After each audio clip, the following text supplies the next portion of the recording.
Fala pessoal, Pastor Pedro aqui com mais um vídeo de mensagem no nosso canal. E antes disso eu queria apresentar o meu filho Gessé. Né, Gessé? Dá um oi aí. Enfim, ele vai estar aqui no vídeo e pode ser que ele faça algum barulho, então eu trouxe aqui só para apresentar ele caso algo fora do comum, algum barulho estranho apareça, né? Mas é isso aí, já apresentei ele, não é o tema do vídeo. Pode ser que a gente faça um vídeo com ele a próxima vez aí, alguma vez, mas como limpar a bunda de um nenê.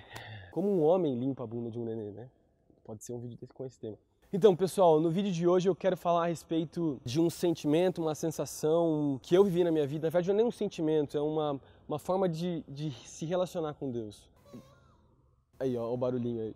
Foi uma realidade na minha vida, em especial na minha adolescência. Tem a ver até com medo de olhar para Deus e de mostrar o que está no nosso coração de verdade. Talvez alguns pecados ocultos, algumas coisas erradas da nossa vida. E é mais ou menos sobre esse tema que eu quero abordar, que eu quero falar nessa mensagem. O texto que eu quero usar está lá em João capítulo 4, a história da mulher samaritana, com certeza você conhece, eu amo essa história. Aqui nos adolescentes na igreja eu sempre prego sobre ela porque é algo bem legal. Jesus ele vai de forma intencional para uma cidade, eu acredito nisso, que ele vai para se encontrar com essa mulher. Por causa da mudança na vida dessa mulher, outras pessoas na cidade são mudadas. E Jesus ele vai para uma cidade chamada Sicar, dos samaritanos, e ele se encontra, ele vai lá num poço de água, ele se encontra com essa mulher. Vamos lembrar que na história mesmo, os samaritanos não se davam com os judeus, já era algo histórico. Só pelo fato dele ser um judeu e ainda ser um homem, já era algo muito esquisito para Jesus falar com essa mulher. E a mulher é estranha. E daí Jesus ele pede água para ela e a conversa continua e com base na conversa sobre água, Jesus ele fala a respeito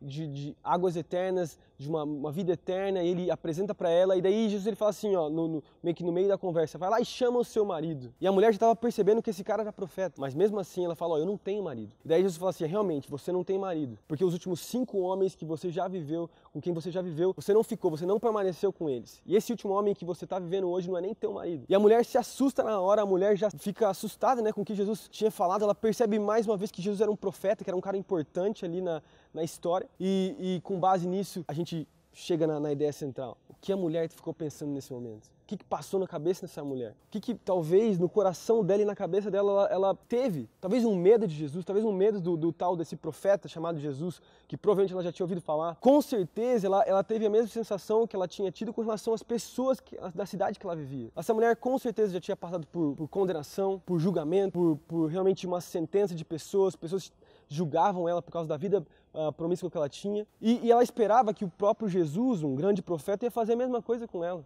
Então ela se relaciona, ela olha para Jesus, é a minha forma de entender, com medo dele, com medo do que poderia sair dele, já não esperando nada. E Jesus ele faz o oposto. Jesus se apresenta como o homem perfeito para a vida dela. Ela já tinha passado por 6 caras na vida dela e esse 7º homem, o número da perfeição, né, era Jesus, o homem perfeito para ela. E ele se apresenta como um homem de perdão, um homem de amor, amando ela e cuidando dela. Ele fala para ela que ele queria tratar a vida dela. Ele estava ali para apontar o pecado, mas não simplesmente para condenar ou dizer que ela não era ninguém. Ele estava lá para apontar o pecado e para tratar o pecado e para amar ela. É sobre 2 palavras que eu quero falar então nesse vídeo. Quero primeiro falar sobre condenação, porque eu posso perceber na vida dessa mulher e na vida de tantos cristãos, adolescentes, jovens que vivem com esse jugo nas suas vidas. Agora, o que é condenação? O que é essa palavra que essa mulher viveu e que tanta gente na igreja vive? Condenação é uma punição, é uma sentença, é um julgamento que muitas vezes não tem solução nenhuma. Agora, o que a condenação faz na vida de uma pessoa? Condenação, ela aponta para o pecado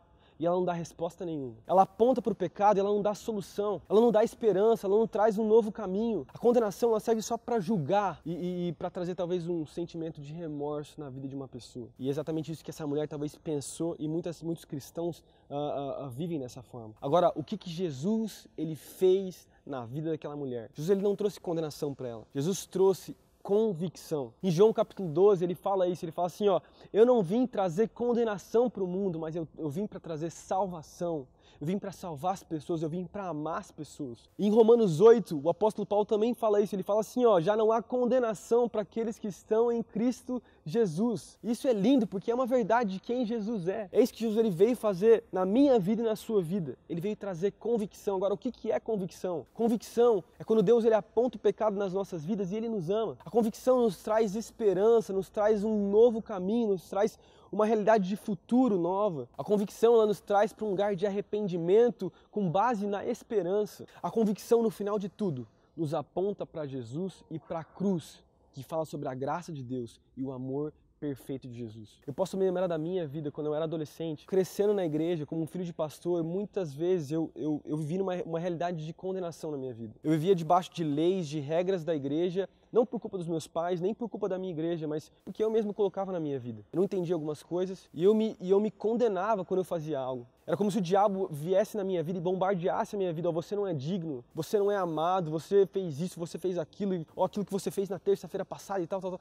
E eu lembro de muitas vezes ir para a igreja e não conseguir levantar as minhas mãos por causa disso. Não conseguir louvar a Deus porque eu me sentia condenado, eu me sentia indigno de estar na presença de Deus. Até que, finalmente, Jesus mudou o meu conceito com relação ao arrependimento. Jesus me trouxe um entendimento de convicção, de que, na verdade, Ele vem na nossa vida. Ele nos mostra o pecado, não para nos condenar, não para nos odiar, não para nos julgar, mas para nos amar, para mostrar, para limpar as nossas feridas. E é a realidade de muitos cristãos. Gente, Jesus não quer remorso na sua vida. É aquilo que Pedro e aquilo que Judas viveu. Judas viveu o remorso e por isso ele se matou. Pedro viveu o arrependimento. Pedro foi restaurado e ele viveu a vontade de Deus na vida dele. Então eu quero que você entenda isso nesse vídeo. Jesus, ele quer convicção para a sua vida. Talvez você se sinta condenado, você não tem vontade de ir para a igreja por causa disso, você não tem vontade de se relacionar com pessoas, você se sente culpado. E Jesus, ele não veio para trazer culpa, ele veio para trazer uma convicção do pecado e para limpar a sua vida e para te amar. Entenda isso, entenda essa realidade. Procure ajuda se você precisa de ajuda e mude a ideia com relação a Jesus. Mude essa perspectiva com relação ao nosso Deus. Isso precisa mudar na nossa geração. A gente não pode viver com base no medo, mas com base no respeito e no entender o amor e a esperança de Jesus. Tamo juntos, Deus abençoe, fica na paz de Deus aí e até o próximo vídeo. Falou, até mais.